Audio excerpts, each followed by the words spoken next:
שלום לכם צופים יקרים, כאן TMG Gaming. אני רוצה להציג את הקומנטרי הראשון של הערוץ שלי, אז בואו נתחיל.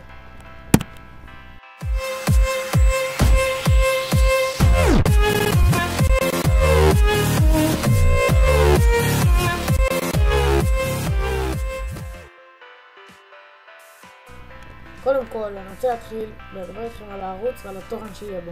הדבר הראשון שאני הולך לדבר עליו, שבערוץ הזה לא יעלה רק סרטוני גיימינג. יהיו דברים יותר מעניינים, כמו פספוסים משחקים של משחקים, כל מיני גליצ'ים של משחקים ועוד מלא דברים. יהיו גם סרטוני גיימינג, אבל לא רק. אני גם מדבר איתכם על דברים מוזרים שאני רואה, או דברים חדשים ומעניינים. ובכלל, מה שהולך עכשיו בעולם הגיימינג. יהיו גם סרטוני אנבוקסינג, ודברים מסוימים הקשורים לגיימינג. יהיו עוד מלא דברים מצחיקים, סיפורים על משחקים חדשים וחוות הדעת שלי עליהם, ועוד הרבה דברים מעניינים בעולם הגיימינג. עד לסיום, אני אגיד שאני מתכוון להשקיע בערוץ, ותתנו לייק וסאבסקרייב, אני אשמח נורא. אז תודה שצפיתם, יאללה.